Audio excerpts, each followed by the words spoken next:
تو اگر سعد حسین رضوی حکومت میں آتے ہیں تو کوئی بھی ملک یا کسی اسٹیٹ سے اسٹیٹ لیول پر گستاخی کی جاتی ہے نبی کریم صلی اللہ علیہ وسلم کی ذات میں، تو سعد رضوی کا رد عمل کیا؟ سے راستہ نہ دیا گیا تو پھر اور راستے ڈھونڈے جاتے ہیں، پھر اور راستے نکلتے ہیں۔ سعد حسین رضوی صاحب سے ایک پرسنل سوال ہے کہ ان کے خلاف ایک چیز مہم چلتی ہے، کبھی پی ٹی آئی والے کہتے ہیں کہ یہ نون لیگ کے ساتھ ہیں، کبھی نون لیگ والے کہتے ہیں یہ پی ٹی آئی ان کو استعمال کر رہی ہیں۔ ذاتی طور پر سعد حسین رضوی صاحب جو ہیں وہ نون لیگ کو زیادہ ناپسند کرتے ہیں یا پی ٹی آئی کو زیادہ ناپسند؟ میرا نام کلیم اللہ، اور اس وقت ہمارے ساتھ جو شخصیت موجود ہیں وہ کسی بھی تعارف کی محتاج نہیں، پاکستان کی سب سے بڑی مذہبی جماعت کے سربراہ علامہ حافظ سعد حسین رضوی صاحب اس وقت ہمارے ساتھ موجود ہیں۔ ان سے پاکستان میں ہونے والے ایسے سوالات جو اس وقت جو ہماری یوتھ ہے وہ جاننا چاہتی ہے، اور تحریک لبیک پر جو سوالیہ نشانات ہیں وہ سوالات جاننے کی کوشش کریں گے، اسی حوالے سے ان سے گفتگو کرتے ہیں۔ السلام علیکم علامہ صاحب۔ جی وعلیکم السلام ورحمۃ اللہ۔ کیا حال ہے قبل؟ اللہ کا شکر ہے۔ ایک تو بہت بہت شکریہ، آپ نے ہمیں قیمتی وقت دیا، اور میرا پہلا سوال یہ ہے کہ علامہ صاحب جو یوتھ ہے، جس ہم ایجوکیشنل سسٹم میں پروان چڑھتے ہیں اس میں ہمیں سمجھایا جاتا ہے کہ آپ نے مذہب سے بالا تر ہو کر سیاست کرنی ہے، سیاست اور جو اسلام ہے دو مختلف چیزیں ہیں، تو اس پہلو کو آپ کیسے دیکھتے ہیں؟ کیا واقعہ ہی مذہب سیاست سے الگ پہلو ہے یا دونوں اکٹھی ہیں؟ ہو سکتا ہے جو سیاست ہے وہ مذہب سے دور ہو لیکن دین سے دور نہیں ہے، اور اسلام مذہب نہیں ہے، دین ہے، اور اسلام مکمل ایک ضابطہ حیات ہے۔ اور اقبال کہتا ہے جدا ہو دین سیاست سے تو رہ جاتی ہے چنگیزیت۔ آپ دیکھیں دنیا میں جہاں بھی کہیں ان کی سیاست سے ان کا دین دور ہوا ہے تو وہاں اس کا انجام کیا نکلا ہے۔ تو دین جو ہے نا، یہ سیاست جو ہے یہ دین کا ایک لازمی جز ہے۔ اچھا، جو ہمارے اسٹوڈنٹس ہیں، جو نوجوان یوتھ ہے، ان میں ایک تاثر پایا جاتا ہے کہ جو اسلامی اصول ہیں ان کو اپناتے ہوئے ہم اس موجودہ دور میں، ماڈرنائزیشن کے دور میں ترقی نہیں کر پاتے۔ یہ اسلام کسی بھی ترقی کی راہ میں رکاوٹ نہیں، اسلام بے حیائی کی راہ میں رکاوٹ ہے، اسلام بے راہ روی کی راہ میں رکاوٹ ہے، اسلام ظلم کی راہ میں رکاوٹ ہے، اور اسلام اور ان سارے چیزوں کے اندر جو انصافی بددیانتی ہے اس کی راہ میں ایک حائل ہے، ٹھیک ہے جی۔ اور جس کا نام ترقی یہ کہتے ہیں وہ ترقی نہیں ہے، وہ ترقی یہ کہتے ہیں کہ اسلام ہمیں کوئی پوچھنے والا نہ ہو۔ اسلام پوچھتا ہے، لیکن اسلام حق دیتا ہے، اور اسلام ہر وہ چیز دیتا ہے جو انسان کے آزادی اور اس کا بنیادی حقوق ہے وہ اس کے دروازے پر دیتا ہے۔ اچھا، آپ کی جماعت کے بارے میں سب سے ایک اہم سوال یہ اٹھایا جاتا ہے کہ اسلامی قانونوں کے ساتھ، اسلامی نظام کی نفاذ کے ساتھ ساتھ وہ یورپین ممالک کے ساتھ تعلقات کیسے قائم کر سکیں گے؟ دیکھیں جس طرح میرے آقا و مولا صلی اللہ تعالیٰ علیہ وسلم نے اپنے وفود بھیجے بین الاقوامی، اور حضور کے خارجی جتنے بھی معاملات ہیں خارجہ امور کے، ان میں، اور مجھے یہ بتائیں کہ کس نے کہا ہے کہ جو اپنے دین پر چلے وہ خارجہ معاملات نہیں رکھتا؟ آج تک یہ مغلیہ دور تک پوری دنیا کے ساتھ ہمارے خارجی معاملات رہے اسلام، اور اسلام کے اندر ایک مکمل یہ چیزیں موجود ہیں۔ آپ مجھے بتائیں کہ خارجہ معاملات سارے استامن اسلامی ممالک کے موجود ہیں، یورپ کے ساتھ موجود ہیں، باقی سے ساتھ موجود ہیں، تو فلسطین کے اندر ظلم بند کروا دیے؟ بالکل بھی نہیں۔ تقریباً استامن اسلامی ممالک ہیں، سارا کچھ کر لیا ہے۔ تو معاملات کا مطلب تعلقات کا مطلب یہ نہیں ہوتا، تعلقات ہوتے ہیں برابری کی سطح پر۔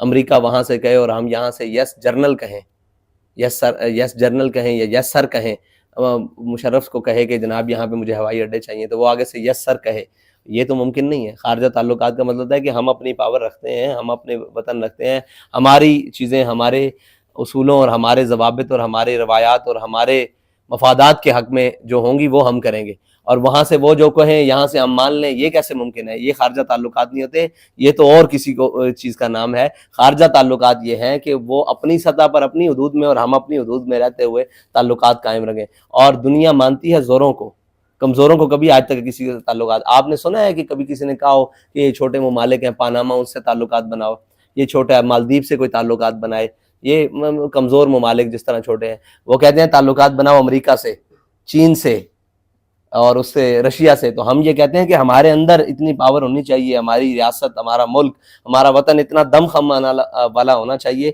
اور اس کے اندر اتنی دم خم ہونی چاہیے کہ وہ آپ سے لوگ خواہش کریں کہ آپ سے تعلقات بنائیں۔ کمزوروں سے تعلقات کون بناتا ہے؟ آپ اپنے اندر افغانستان کا جو ہے وہ ایک دیتے ہیں کہ یہ افغانستان نے دیکھیں تمام جتنے بھی یورپین ممالک ان کے ساتھ تعلقات ختم ہو گیا، اب کوئی آرگنائزیشن وہاں پر ورک نہیں کر رہی، ان کی معیشت بیٹھتی جا رہی ہے، تعلقات ختم ہو چکے ہیں۔ دیکھیں افغانستان کے تعلقات ختم نہیں ہوئے، وہ تو ابھی بھی جاتے ہیں یورپی ممالک میں دورہ کرنے اور سارا کچھ. وہاں مسئلہ اور ہے کہ ان کو تسلیم نہیں کرتے. کیوں تسلیم نہیں کرتے؟ صرف اسلام کی وجہ سے. ٹھیک ہے جی، اس نظام کی وجہ سے. اگر وہ تسلیم کر لیتے ہیں تو پھر ان کو پتہ لگے گا کہ پوری دنیا میں یہ ہے. اور کچھ بھی نہیں ہے. کیا وہ افغانستان والے مر گئے؟ بالکل بھی نہیں. افغانستان میں کیا بھوک ہے؟ بالکل بھی نہیں. افغانستان میں کیا عدل نہیں ہو رہا؟ ہو رہا ہے. آپ، میں نے تو آج تک گیا نہیں، آپ کے ذریعے اور یہ سوشل میڈیا اور میڈیا کے ذریعے ہمیں بھی خبر، اخبارات کے ذریعے وہاں پہ کیا بدامنی ہے، لوگ بھوک سے مر رہے ہیں. وہاں کیا اپنے حقوق کے لیے انہیں کوئی چیز نہیں مل رہی. تو جب مل رہی ہے تو وہ تعلقات بھی بنا لیں گے، لوگ ان کے قدموں میں بھی آ جائیں گے جب وہ اپنے ملک کو سنوار لیں گے. اچھا، جو باقی پارٹیز کے ورکر ہیں ان سے جب سوال ہوتا ہے کہ آپ تحریک لبیک کو ووٹ کیوں نہیں دیتے، تو وہ کہتے ہیں کہ یہ تھوڑی سی شدت پسند یا انتہا پسند جماعت ہے، یہ ہر وقت یہ کہتی ہے ایٹم بم چلا دیا جائے یا کسی ملک پر ہم حملہ کر دیں. تو اگر سعد حسین رضوی حکومت میں آتے ہیں تو کوئی بھی ملک یا کسی اسٹیٹ سے اسٹیٹ لیول پر گستاخی کی جاتی ہے نبی کریم صلی اللہ علیہ وسلم کی ذات میں، تو سعد رضوی کا رد عمل کیا ہوگا؟ سعد رضوی کا رد عمل وہی ہوگا جو بابا جی نے کہا ہے کہ ہاں ہماری ہر اس سے جنگ ہوگی جو ہمارے آقا و مولا صلی اللہ تعالیٰ علیہ وسلم کے خلاف بکواس کرے گا. اور مجھے یہ بتائیں کہ اچھا ابھی تو ہم انتہا پسند ٹھہرے، ہم شدت پسند ٹھہرے، ہم جناب قدامت پسند ٹھہرے، سارے الزام موجود ہیں. آپ تو بڑے امن پسند ہیں. فلسطین کے اندر ان مسلمانوں کو ذبح ہوتا دیکھتے رہے، یہ امن پسندی ہے؟ ان کے لیے جناب آج تک کوئی عملی اقدامات نہ کر سکنا، یہ امن پسندی ہے؟ اس طرح کے امن پسندوں کی باری بھی جلدی آ جائے گی. ہم انتہا پسند صحیح، لیکن ہم حق بات تو کریں گے. ہم تو، اور دوسری بات یہ کہتے ہیں کہ جس نے ہماری حفاظت کرنی تھی، جس کو ہم نے رکھا ہوا ہے اور اسلامی دنیا کا اسلامک ایٹم بم کہتے ہیں، مجھے یہ بتائیں کہ آپ اس کے ذریعے کوئی مسلمانوں پر ظلم بھی بند نہیں کروا سکے، تو کیا آپ یہ خیال کرتے ہیں کہ کل کو وہ آپ کو چھوڑ دیں گے؟ باری انہوں نے سب کی لگائی ہوئی ہے. باری باری عراق آ گیا، لیبیا آ گیا، افغانستان آ گیا، شام آ گیا، برما آ گیا، چیچنی آ گیا، بوسنی آ گیا، فلسطین آ گیا، لبنان آ گیا، اس کے بعد سیریا آ گیا، اور اب یمن آ گیا. تو باری تو سب مسلمانوں کی. ان کے نزدیک یہ نہیں ہے کہ کون کیا ہے، ان کے نزدیک یہ ہے کہ تم کلمہ کیوں پڑھتے ہو. تو ہم یہ کہتے ہیں کہ کلمہ پڑھنا ہمارا جرم نہیں ہے. اور مسلمان جو ہے نا، اسلام جو ہے وہ انسان کو دنیا کے اندر، معاشرت کے اندر جینا سکھاتا ہے رعب اور دبدبے کے ساتھ. ٹھیک ہے جی، این یدم وہم صاغرون، ان کو بنا کر. لیکن ہاں یہاں حالت یہ ہے کہ ہم مقروض بھی بنے ہوئے ہیں پوری دنیا کے، اور ہم قرضے بھی لے رہے ہیں، اور پھر ان کی باتیں بھی مان رہے ہیں، اور پھر جناب ان کے ساتھ بیٹھ کر ان کے اپنے ہی قوم کے اندر اپنے ہی بندوں کو. ہاں مجھے بتائیں کہ فلسطین کے بچوں کے ٹکڑے کر دے اسرائیل، وہ انتہا پسند نہیں ہے، وہ دہشت گرد نہیں ہے. ہم اسلام کی بات کریں، ہم دہشت گرد ہیں. تو یہ اب ہماری جو اسٹیٹ ہے یا جو گورنمنٹ ہے وہ اس کے خلاف کوئی صحیح اقدامات نہیں کر رہے. پہلے بھی تحریک لبیک پاکستان جو ہے انہوں نے دھرنا دیا، لیکن صحیح طرح مؤثر اقدامات نہیں ہو رہے. تو یہ پھر اس کا اگلا لائے عمل کیا ہوگا؟ کیا یہ ایسے ہی چلتا رہے گا؟ یہ تو فلسطین ان کے ایجنٹ ہیں بھائی، یہ تو ان کے ایجنٹ ہیں. آپ اگلے لائے عمل کی بات کرتے ہیں. ابھی ہم ناموس رسالت مارچ کراچی میں نکلا ہے، ٹھیک ہے جی، اس کے اندر انہوں نے سرے عام گولیاں چلا دی ہیں مسلمانوں پر. ابھی یہ کوئی مسئلہ بنا تھا یہ کالجز کے لڑکوں کا، جی جی، تو ان کے اوپر گولیاں چلا دی ہیں. تو یہ تو آپ کو حقوق کے لیے آپ کو کبھی باہر نہیں نکلنے دیں گے. یہ تو کبھی یہ نہیں چاہیں گے. یہ تو یہاں فلسطین بنا کے رکھ دیں گے. یہ تو ان کے ایجنٹ بیٹھے ہوئے ہیں. انہوں نے تو قوم کو کبھی کسی سیدھی راہ پر گامزن میں ان کے حقوق کے لیے نہیں اٹھنے دینا. انشاءاللہ ہم موجود ہیں، اور جب تک ہیں آخری سانس تک جدوجہد کرتے رہیں گے، اور انشاءاللہ. اچھا، نوجوان نسل میں ایک تاثر اور بھی پایا جاتا ہے کہ ایک اسلامک اسٹیٹ ہے وہ آج ماڈرنائزیشن زمانے کے ساتھ مل کر کیسے چلائے گی. معیشت بیٹھ جائے گی، ان کا آئی ٹی جو ٹیکنالوجی کا جو جتنا بھی سسٹم ہے وہ بیٹھ جائے گا، کیونکہ یہ مدارس کے طالب علم ہوں گے، یہ وزارتیں ان لوگوں کو دیں گی جو دینی وابستگی رکھتے ہوں گے. تو پھر نظام تو بیٹھ جائے گا معیشت کا. آپ کو کس نے کہا ہے کہ جو جس سے متعلقہ وزارتیں ہوں گی وہ ان کو نہیں دی جائیں گی؟ جو آئی ٹی کی وزارت ہوگی وہ ہم حافظ قرآن کو تھوڑی دیں گے. ہم یہ تھوڑی ہوگا کہ سائنس اینڈ ٹیکنالوجی کی وزارت ہو اور وہ فواد چودھری جیسے شخص کو دے دیں. اس کا کیا تعلق سائنس اینڈ ٹیکنالوجی سے؟ وہاں آپ نے سوال، کسی نے سوال نہیں کیا کہ کس کو کس کا اہل بنا دیا گیا. اور جناب یہ جو ملک کے اندر جن کو قانون کے کاف کے نقطوں کا بھی نہیں پتا، ان کو وزیر قانون بنا دیا جاتا ہے. ٹھیک ہے جی، جو وزارت دفاع کا معنی نہیں جانتے کہ دفاع کہتے کس کو ہیں، ٹھیک ہے، اور جناب داخلہ امور کو جانتے نہیں ہیں، ان کو وزیر بنا دیجیے. ایسا نہیں ہوگا. ہمارے ہاں ہمارا تو یہ ہوگا جو جس چیز کا اہل ہوگا اور جو جس کا جتنا بڑا جناب اس کے اندر اس کی صلاحیت ہوگی اس کام کو چلانے کے لیے، تو اس کو چلائیں. اچھا، جب عمران خان صاحب حکومت میں آئے تھے انہوں نے بھی ایک بات کی تھی حکومت میں آنے سے پہلے کہ کسی بھی صورت میں آئی ایم ایف کا رخ نہیں کروں گا. لیکن جتنے بھی معاشی تجزیہ کار ہیں وہ یہی کہتے ہیں کہ پاکستان کے پاس قومی خزانہ ہے نہیں، تو مجبوراً ہمیں جانا پڑتا ہے. کیا ہم دیکھیں گے سعد رضوی جب حکومت میں آئیں گے وہ بھی آئی ایم ایف کا رخ کرے گا؟ دیکھیں آئی ایم ایف تو بڑی بات ہے. بات یہ ہے کہ پاکستان کا جو قومی خزانہ موجود ہے پاکستان کے اندر جو خسارہ ہے وہ 4,500 ارب روپے کا ہے. مختصر جو 4,500 ارب جو پاکستان کا خسارہ آتا ہے بجٹ میں، وہ 4,500 روپے کہاں خرچ ہوتا ہے؟ سوال تو یہ ہے. پاکستان کے اندر خزانہ ہے. مجھے یہ پہلے بتائیں کہ IMF سے آج تک جو ہم نے قرضہ لیا ہے اس کی تفصیل کوئی بتا سکتی ہے حکومت کہ وہ کہاں خرچ ہوا؟ وہ کہاں گئے ہیں پیسے؟ وہ کس طرف گئے ہیں؟ IMF نے کس بنیاد پر دیے اور وہ کہاں گئے پیسے؟ اور ان کی تفصیل، وہ عمران حکومت ہو، نواز ہو، زرداری ہو، پیچھے مشرف ہو، جس نے بھی قرضے لیے ہیں، کب سے ہم قرضے لینا شروع ہیں، 90 کی دہائی سے بھی، تو مجھے یہ بتائیں کہ وہ موجود ہے ہمارے پاس اس کی تفصیل؟ جب نہیں موجود تو ہم تو یہ کریں گے، پہلے آ کر پہلے قرضوں کی تفاصیل دکھائیں گے قوم کو کہ یہ قرضے یہاں ہیں، انہوں نے کھائے ہیں اور یہ ہمارا خسارہ ہے. اس بنیاد کے اوپر قوم کے خرچے کم گئے. جب آپ کفایت شاعری پر لائیں گے قوم کو، آپ کہیں عیاشی بھی ہو اور سکون بھی ہو، یہ ممکن نہیں ہے. کفایت شعر تو بننا پڑے گا. وہ جو زائد عیاشی ہیں وہ تو چھوڑنی پڑیں گی.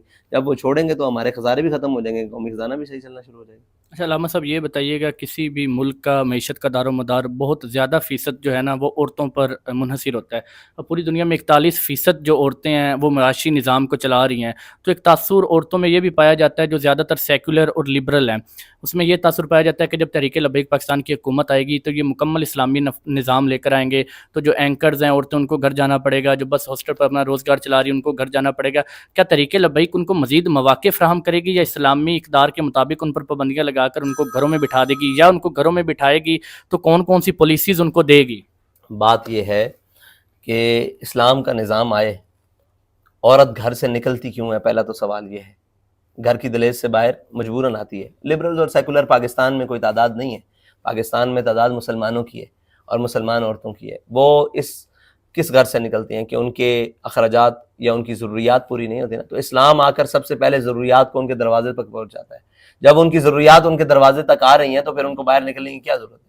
ہاں، تعلیم کے اعتبار ہو، جناب ہنر کے اعتبار میں ہو، جہاں بھی ہو، خواتین کے شعبے میں خواتین کام کریں گی اور انشاءاللہ ایسا کریں گی کہ ان کے نہ ہراسمنٹ کا ان کے اوپر کوئی ڈر ہوگا، نہ ان کو کسی درندگی کا ڈر ہوگا، نہ اس کا. اب تو وہ جناب جہاں دیکھو آپ آئے روز شکایت ہے. جو خاموش ہے وہ ظالم سے دبا ہوا ہے، جو بول رہا ہے وہ اس بنیاد پر بول رہا ہے کہ میں بول تو رہا ہوں لیکن کل میری جان کو بھی خطرہ ہے. اور آپ نے ابھی بالکل ماضی قریب کے اندر آپ نے دیکھا ہے، جس نے اپنے حق کے لیے آواز اٹھائی ہے پورے سارے ظالم اکٹھے ہو گئے ہیں کہ نہیں آپ کے ساتھ تو ہوا ہی کچھ نہیں. تو یہاں تو یہ ہے، ثبوت بھی چھپا دیے جاتے ہیں، لاشیں چھپا دی جاتی ہیں، بلکہ خون مٹا دیے جاتے ہیں. یہاں تو یہ نظام ہے.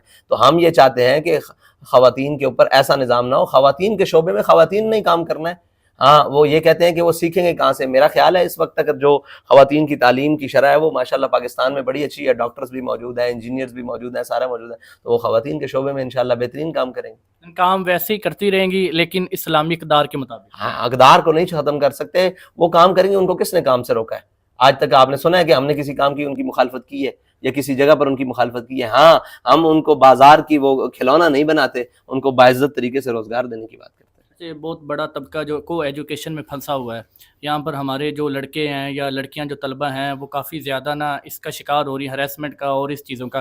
ان پر بھی کیا تحریک لبیک آ کر کوئی لائے عمل اختیار کرے گی، کوئی پابندیاں عائد کرے گی؟ جی بالکل. جب نظام تعلیم ہمارے پاس ہوگا تو اس کے اوپر کوئی نہ کوئی تو بہترین حل نکالا جائے گا کہ جس سے کم از کم یہ ہماری جو پڑھنے کے لیے آنے والی ایک تعداد ہے بہت بڑی، اور علم حاصل کرنے کے لیے، پھر ہنر حاصل کرنے کے لیے جو آتے ہیں، ان کے تحفظ کو یقینی بنایا جائے. اور ان کا تحفظ اسلام ہی یقینی بنا سکتا ہے اور کوئی نظام یقینی نہیں بنا سکتا. سعد حسین رضوی صاحب سے ایک پرسنل سوال ہے کہ ان کے خلاف ایک چیز مہم چلتی ہے. کبھی پی ٹی آئی والے کہتے ہیں کہ یہ نون لیگ کے ساتھ ہیں، کبھی نون لیگ والے کہتے ہیں یہ پی ٹی آئی ان کو استعمال کر رہی ہیں. ذاتی طور پر سعد حسین رضوی صاحب جو ہیں وہ نون لیگ کو زیادہ ناپسند کرتے ہیں یا پی ٹی آئی کو زیادہ ناپسند کرتے ہیں؟ یہ دونوں ہی ایک کتاب کے دو رخ ہیں. ہم تو دونوں کے لیے یہ کہتے ہیں کہ جو حضور کے دین کے خلاف ہے وہ ہم اس کے سب سے بڑے دشمن ہیں. بات یہ ہے کہ خلاف ہونے کی نظریات کی بات ہے. ہم نظریاتی لوگ ہیں، ہم نظریات کی سیاست کرتے ہیں. ہم جب ان کے خلاف نکلے تھے تب بھی نظریے کی بنیاد پر ہیں، ان کے خلاف ہیں تو نظریے کی بنیاد پر ہیں. یہ اپنے وہ نظریات ختم کر دیں، جو جلدی ختم کرے گا ہم اس کے زیادہ قریب ہو جائیں گے. ٹھیک ہو گیا. اچھا علامہ صاحب یہ بتائیے گا کہ سعد حسین رضوی صاحب جب حکومت میں آئیں گے تو جو آپ نے کہا ہے کہ ہمارے پاس کچھ ایسے انفارمیشن ٹیکنالوجی کی، آئی ٹی کے ریلیٹڈ بھی ایسے ہم کوئی ایجوکیشن سسٹم آپ یار دیکھو میری بات سنو، یہ بڑا عجیب سوال ہے نا کہ جس سے کہا جاتا ہے کہ میں آؤں گا تو ایسے کر دوں گا. میں یہ کہتا ہوں کہ سب سے پہلے ان بنیادی چیزوں کو ختم کیا جائے. ایسے ایکسپرٹ لوگ ہوں گے, پتہ نہیں ایکسپرٹس نے کیا کے کرنا ہے. پہلی آج کی بات کر لیں کہ جو مسائل ہیں آج آئی ٹی کو کن مسائل کا سامنا ہے؟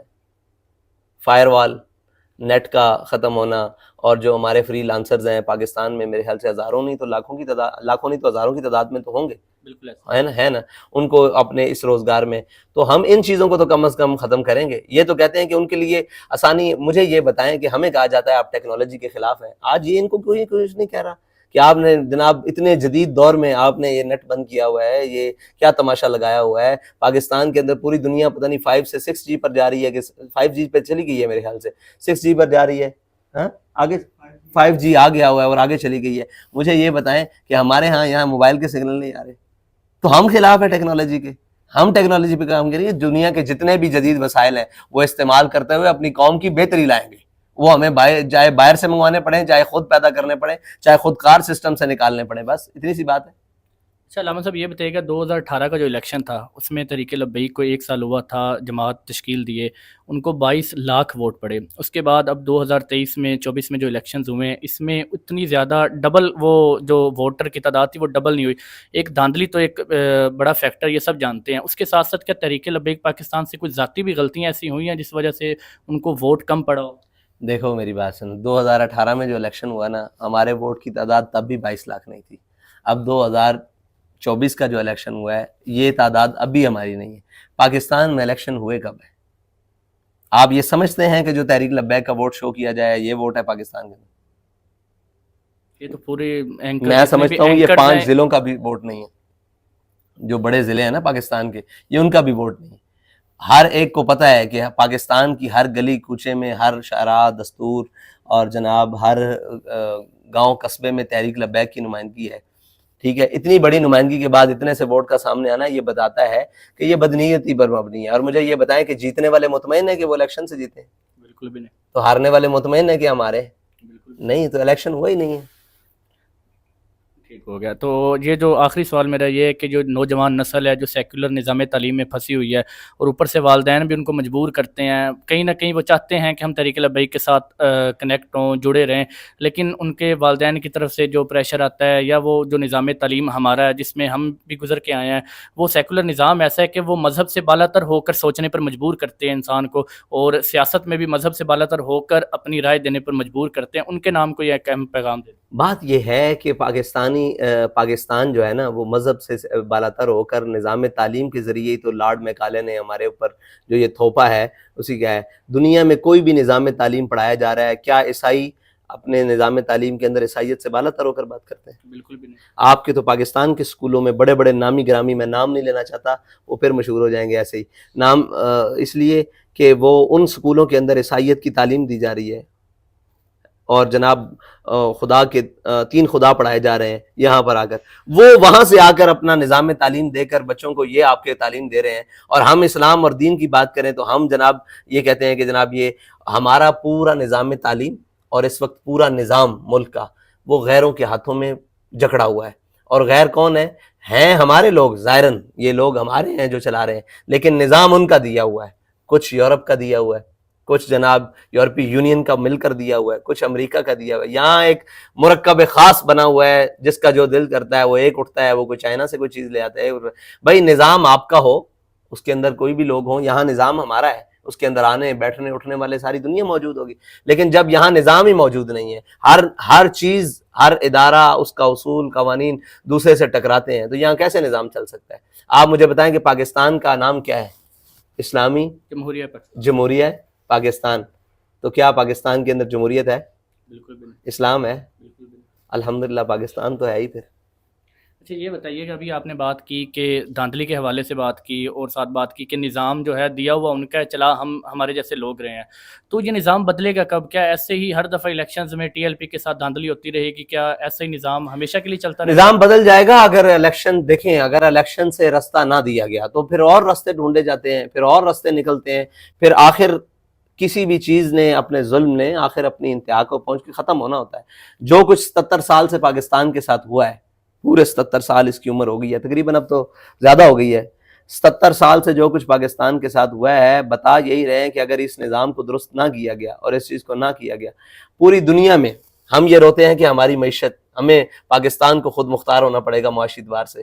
پاکستان کے اندر تو کولا بنانے والے شخصیت اور کمپنیوں کو اٹھا کر بند کر دیا جاتا ہے، اور باہر سے لنڈے کے جناب برگر اور کولا کو لا کر ان کو فروخت کیا جاتا ہے، اور اس کے فروخت کرنے والے ہمارے بڑے بڑے ملک کے ذمہ داران ہوتے ہیں اور نامی گرامی لوگ ہوتے ہیں، کیونکہ ان کے پاس فرنچائزیں ہیں. لہٰذا پاکستان کے اندر یہ جناب جو مقامی مصنوعات ہیں ان کو پنپنے سے روکا جاتا ہے. تو مجھے یہ بتائیں کہ پاکستان کی معیشت اس سے ٹھیک ہوگی؟ پاکستان کی زمین بیچ کر، اس کی لینڈ بیچ کر کب تک قوم اپنی آنکھوں میں دھول ڈال کر پاکستان، کب تک یہ تماشا چلتا رہے گا؟ آخر تو اس کو، یہ ملک ہے، آخر کب تک یہ اپنے بساط پر آج کھاتے رہیں گے؟ آخر ہمیں اس کا جواب تو دینا پڑے گا. اگر ہم نے جو الیکشن کے ذریعے قوم کو اس کا حق نہ دیا تو پھر کوئی اور قوم طریقہ ڈھونڈ لے گی اس سے اپنا حق لے. جس طریقے کی آپ بات کریں، جیسے کہ عمران خان جو ہے وہ فوج کے ذریعے ہی آیا، اب اسٹیبلشمنٹ کے خلاف بول کر ہی جیل میں اور دوبارہ اسی راستے سے آنا چاہتا ہے. کیا سعد رضوی بھی کبھی اسٹیبلشمنٹ کا رخ کرے گا حکومت میں آنے کے لیے؟ اگر ہم نے کرنا ہوتا تو ہمارے پاس بڑے مواقع تھے، ہم کبھی نہیں کریں گے. دیکھیں ان کا کام نہیں ہے نا یہ. اگر ان کا کام ہوتا تو ہم کب تک ان کا رخ کر چکے ہوتے.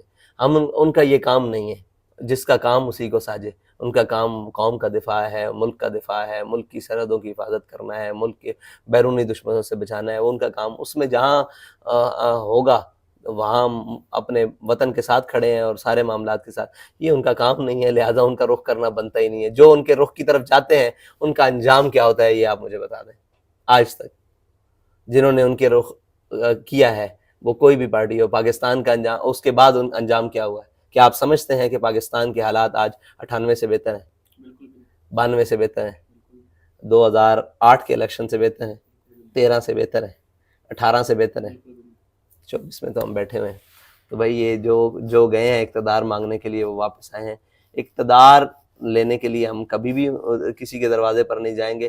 ہاں اللہ تعالیٰ نے کوئی موقع دیا تو قوم نے موقع ہمیں سمجھا کہ ہم اس لائق ہیں تو انشاءاللہ ہم میدان.